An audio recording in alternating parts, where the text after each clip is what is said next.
Si pour un déjeuner vous souhaitez faire des lasagnes un peu revisitées à la bolognaise, voici une merveilleuse recette que je vais vous présenter.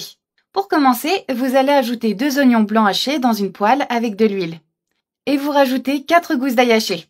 Vous faites revenir ces 2 assaisonnements sur feu moyen. Et lorsque vos ingrédients sont bien tendres et commencent à dorer, vous allez ajouter le reste. Vous continuez donc avec 1 kg de viande hachée qu'on va faire revenir avec les assaisonnements. Une fois qu'on a bien assaisonné la viande, il est temps d'ajouter quelques épices. On va rehausser la saveur de notre viande. Pour commencer, vous prenez une généreuse cuillère de sel. Vous ajoutez aussi une cuillère de poivre noir. On continue avec une cuillère de paprika. Ensuite, un demi-poivron vert haché et une tomate hachée. Avec aussi une boîte de maïs, donc je dirais environ 170 g de maïs. Et on termine en ajoutant 50 g d'olives hachées et dénoyautées, d'accord? Maintenant, vous mélangez bien le tout avec la viande. On complète quand même avec 300 g de sauce tomate. Et vous ajoutez un verre d'eau. On mélange bien le tout et on va faire cuire tous les ingrédients ensemble sur feu moyen.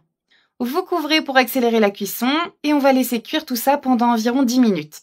Une fois que les 10 minutes sont passées, notre sauce est prête et parfaite. Il est maintenant temps de monter notre lasagne. Pour ma part, je vais utiliser un grand plat à gratin car je cuisine pour toute ma famille. Vous commencez par ajouter une petite quantité de sauce sur le fond de votre plat. Voilà. Et lorsque vous ajoutez la sauce, vous devez couvrir toute la viande avec une couche de pâte à lasagne. Ensuite, sur les pâtes, vous venez ajouter encore un peu de notre sauce bolognaise.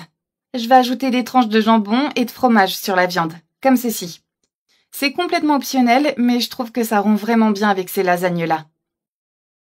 Lorsque vous avez fini, on va ajouter des tranches de mozzarella. Après avoir ajouté toute la mozzarella, je vais recouvrir avec une bonne quantité de sauce blanche. Ça contient de la crème épaisse. Dedans, vous avez aussi du fromage à la crème et d'autres assaisonnements comme du fromage parmesan, du sel, de la muscade. Et vous répétez cette étape en ajoutant une autre couche de pâte à lasagne. Et on termine en couvrant avec une autre quantité de sauce à la viande.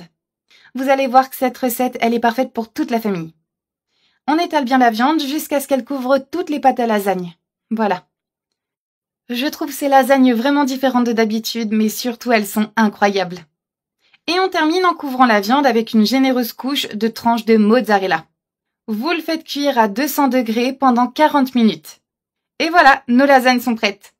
Sortez une généreuse portion et vous pouvez déjà appeler votre famille pour le déguster tout de suite.